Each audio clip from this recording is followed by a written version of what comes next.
On the very last working day of December 2023, while most of the world was preparing for the New Year holidays, an event occurred in Silicon Valley that marked the official end of an entire era.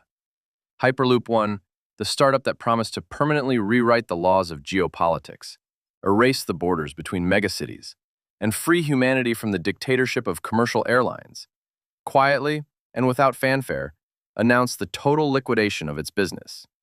In a single day, what had been hailed for a decade as the greatest technological breakthrough of the 21st century, valued at hundreds of millions of dollars and backed by some of the wealthiest people on the planet, was reduced to a pile of legal paperwork on a bankruptcy administrator's desk. The company's remaining assets were put up for auction. Its patents were transferred to a majority investor, and hundreds of world-class engineers who had relocated from all corners of the globe to work on the project of the millennium found themselves out of work. Retail investors, who had spent years following the flashy media reports, and economic analysts who had predicted Hyperloop would become the next trillion-dollar industry, were left completely stunned. How could a project that received its direct validation from Elon Musk himself, backed by hundreds of millions of dollars from British billionaire Richard Branson and the state fund of the United Arab Emirates, end in such a crushing and absolute failure? For 10 years, the management of Hyperloop One repeated the same mesmerizing mantra at international forums. We are not just building another railroad, we are creating the fifth mode of transportation, a new circulatory system for the global economy. But the reality turned out to be far more cynical. After more than $450 million of venture capital was ruthlessly burned in the furnace of this project, nothing remained of this new era of humanity except broken promises, beautiful 3D renderings, and a half-kilometer stretch of rusting steel pipe sitting in the middle of the Nevada desert. The most critical takeaway from this entire story is that Hyperloop One was not destroyed by a simple lack of money or management errors. Its collapse was predetermined from day one. The project fell victim to a much larger, systemic, and ruthless mechanism that right now, even as you read this, is quietly incinerating billions of dollars across dozens of other technology sectors worldwide. The power of investor hypnosis. How much is Elon Musk's signature worth? To understand the sheer scale of this catastrophe, we have to travel back to August 2013. It was then that Elon Musk, already cementing his status as the primary tech prophet of modern times, thanks to the early successes of Tesla and SpaceX, published his famous 57-page white paper titled Hyperloop Alpha. The idea proposed by Musk looked flawless in its simplicity and sheer audacity. He suggested building an elevated pipeline between Los Angeles and San Francisco, inside of which a deep technical vacuum would be maintained. Within this tube, sealed passenger pods would travel on a magnetic or air cushion. The complete absence of air resistance and track friction would allow these pods to achieve incredible, almost cosmic speeds, up to 1,200 kilometers per hour. That is faster than the speed of sound, faster than a commercial Boeing 737 jetliner, and 3 times faster than Japan's legendary Shinkansen bullet trains. Musk claimed that such a system would be perfectly safe, immune to weather, completely crash-proof, and, most importantly, incredibly cheap to build. According to his initial estimates, a 600-kilometer route could be constructed for just $6 billion. For comparison, a traditional high-speed rail project on the exact same route was estimated by the California government at an astronomical $68 billion. Musk himself immediately stated that he did not have the time to oversee the project personally, as all of his resources were consumed by mass-producing electric vehicles and sending rockets into space. He released the concept into the open-source domain, effectively throwing down a gauntlet to the global engineering and venture capital community. The idea is right here. Whoever is brave enough, take it and build it. Silicon Valley accepted this challenge with unprecedented hype. Elite venture capitalists saw an opportunity to jump on a train that would fundamentally reshape the landscape of global infrastructure. High-profile investor Shervin Pishevar, in tandem with former lead SpaceX engineer Brogan Bam Brogan, founded the company that would eventually become Hyperloop One. The magic of Elon Musk's name worked instantly. The startup did not need to possess working prototypes, existing patents, or even detailed blueprints. A simple reference to Musk's white paper was more than enough to open the doors of any investment fund on Earth. The project instantly turned into a massive media magnet. Capital began flowing in from every corner of the world. British billionaire Sir Richard Branson did not just invest tens of millions of dollars. He integrated his own Virgin Group brand into the company's name, stepping in as its chairman. Arab sheikhs from DP World, one of the largest deep-sea port operators on the planet, saw Hyperloop as an opportunity to execute a radical logistics revolution, connecting maritime ports with distribution hubs deep in the desert in a matter of minutes. The startup's valuation grew exponentially with every funding round. The public was regularly treated to luxurious presentations, virtual reality tours of future stations, and firm promises to launch the first commercial passenger routes in Abu Dhabi and Las Vegas by 2021. Venture funds competed aggressively for the right to write the next check for $20 or $50 million. They were completely blinded by a phenomenon known as FOMO, the fear of missing out on the next great technological leap. Within the investment bubble, a firm conviction took root. If the technology was based on a concept by Musk and backed by Branson and the sovereign wealth funds of the UAE, the project simply could not lose. But in the midst of this financial euphoria, everyone forgot a simple truth. Venture capital can dictate terms to market trends, media narratives, and public relations. It remains completely powerless against the laws of fundamental physics. Thermodynamics versus ambition, where Musk miscalculated. Once the fog of marketing presentations cleared and practicing bridge engineers and industrial vacuum specialists looked at the data, the Hyperloop project began to tear at the seams. It very quickly became apparent that Elon Musk's 57-page document was not a definitive engineering blueprint, but merely an optimistic sketch that completely ignored the harsh realities of industrial construction. The engineers at Hyperloop One collided with fundamental natural limitations that even trillions of dollars could not solve. Physical bottleneck number 1, the thermal expansion of steel.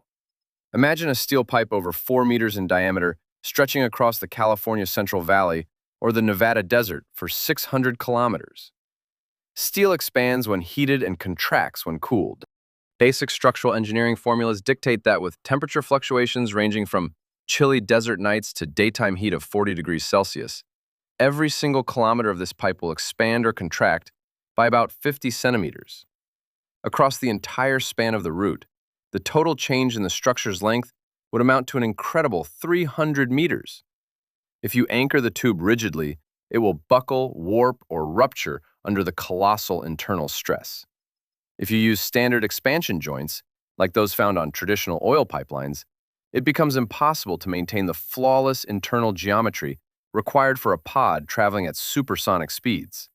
A misalignment of even a fraction of a millimeter at 1,200 kilometers per hour would cause the pod to catastrophically impact the tube wall, an event equivalent to a high-speed plane crash. Creating expansion joints of that massive diameter that can move back and forth by meters while maintaining an absolute vacuum seal is a problem that modern material science simply cannot solve. Physical bottleneck number 2, atmospheric pressure and massive vacuum volume. To allow a capsule to travel at supersonic speeds without air resistance, the inside of the tube must maintain a pressure of 100 pascals, roughly 1,000 times less than normal atmospheric pressure. These are conditions near identical to outer space at an altitude of 45 kilometers. The Earth's atmosphere exerts crushing force on such a tube, about 10 tons per square meter of surface area. The entire pipeline effectively becomes a giant tin can that the surrounding environment tries to implode every single second. To withstand this continuous crushing pressure, the steel walls must be exceptionally thick, which immediately multiplies material costs by an order of magnitude. Furthermore, there are no vacuum pumps in existence capable of continuously evacuating air from a reservoir spanning millions of cubic meters over hundreds of kilometers. Any micro defect in a weld or any hairline fracture caused by the continuous vibrations of passing pods would lead to instantaneous decompression. Physical bottleneck number 3, the ultimate safety failure mode. This is perhaps the most terrifying aspect of the Hyperloop concept. What happens if a breach occurs in the tube 200 kilometers away from the station. Atmospheric air will rush into the vacuum environment at the speed of sound, creating what physicists call a shock wave, or a wall of air. A capsule flying toward this shock wave at 1,200 kilometers per hour would instantly slam into a dense mass of air. Physically, this is the exact equivalent of hitting a solid concrete wall. The pod and every human being inside would be instantly obliterated. Evacuating passengers from a vacuum tube in the event of a routine mechanical breakdown is another logistical nightmare. You cannot simply open the pod doors and let people walk out onto an emergency platform. Outside the pod sits a deadly vacuum. You would have to repressurize an enormous section of the tube first, a process taking tens of minutes, during which passengers inside a stalled capsule would be trapped in a life-threatening sealed environment. Over 10 years of intense work, burning through millions of dollars every single month, Hyperloop One only managed to build a demonstration track called DevLoop, measuring a meager 500 meters in the Nevada desert. The absolute limit of what this real-world technology accomplished was accelerating an empty test pod without passengers to 387 kilometers per hour. And that was on a short, perfect track under pristine experimental conditions. To put that into perspective, 387 kilometers per hour is a speed at which standard French TGV trains or Japanese Shinkansen models comfortably transport millions of real passengers every single day, over thousands of kilometers in absolute safety, using simple iron tracks and standard open air. Once investors realized that the actual cost of constructing just 1 kilometer of a vacuum track exceeded $100 to $120 million, making the project an economic absurdity, and recognized the sheer impossibility of ensuring passenger safety, they began abandoning the project in droves. Elon Musk's dream was crushed by the unyielding reality of a high school physics textbook. Excess capital syndrome, when startups forgot how to build. If you view the downfall of Hyperloop One as merely the isolated failure of a flawed engineering concept, you are missing the broader macroeconomic lesson of the decade. This project was the textbook product of what economists call the zero interest rate policy, ZIRP, era. For nearly 13 years, spanning from the financial crisis of 2008 until the beginning of 2022, global central banks held the cost of borrowing money at historic lows. The world was quite literally flooded with cheap liquidity. Traditional investment instruments, such as government bonds and standard bank deposits, offered near zero or even negative yields. Large institutional investment funds, sovereign wealth conglomerates, and billionaire family offices found themselves facing a critical dilemma. They had to find alternative places to deploy their capital where they could chase any semblance of high returns. It was within this environment that a concept flourished, which Wall Street insiders refer to as the venture illusion. The most valuable commodity in Silicon Valley ceased to be a functioning business, operational efficiency, or even a finished commercial product. The ultimate commodity became attention, the ability to generate deafening media buzz around a company, sell investors an inspiring narrative about completely rewriting the future, and maintain that hype cycle for as long as humanly possible. In this upside-down ecosystem, Hyperloop One operated masterfully. The company's true product effectively became the process of continuous fundraising. Each new investment round was utilized not to solve the fundamental thermodynamic challenges of vacuum tubes, but to launch a newer, even more aggressive public relations campaign designed to pump the startup's paper valuation and attract the next round of capital from an even bigger institutional player. This strategy led directly to the formation of a classic corporate zombie syndrome. Instead of keeping a tight, agile team of 50 top-tier physicists studying the behavior of vacuums inside a modest laboratory, Hyperloop One bloated into a massive corporate hierarchy almost overnight. The company ballooned to over 500 employees. Enormous budgets were channeled into luxury headquarters in Los Angeles, executive compensation, endless legal battles, and massive marketing footprints. The internal history of the company during this phase reads like a dramatic script for a prestige streaming series. Co-founder Brogan Bambrogan left the company under a cloud of scandal after discovering an actual hangman's noose placed on his desk, an act he alleged was perpetrated by the brother of fellow co-founder Shervin Pishevar. This triggered mutual multi-million-dollar lawsuits, accusations of nepotism, misappropriation of corporate funds, and industrial espionage. Shortly thereafter, Shervin Pishovar himself was pressured to exit the company amid separate public controversies. Richard Branson stepped in to steer the ship, rebranding the entity to Virgin Hyperloop, but eventually realized the underlying engineering had hit a dead end, relinquishing his chairmanship when the company pivoted away from passenger transport entirely. Realizing that moving human beings through a vacuum was inherently dangerous and legally impossible to approve with any regulatory agency on Earth, the company made a desperate final move in 2022, a textbook corporate pivot. They laid off half their workforce and announced that Hyperloop would now focus exclusively on freight cargo. The new plan was to transport shipping containers directly from ocean ports into the interior desert. However, the economics of freight proved even worse. No manufacturer or retail giant is going to pay a premium to transport a container of consumer goods at the price of a rocket launch, when standard freight trains and commercial trucks can move the same cargo for a fraction of the cost. Hyperloop One had transformed into a classic technological zombie.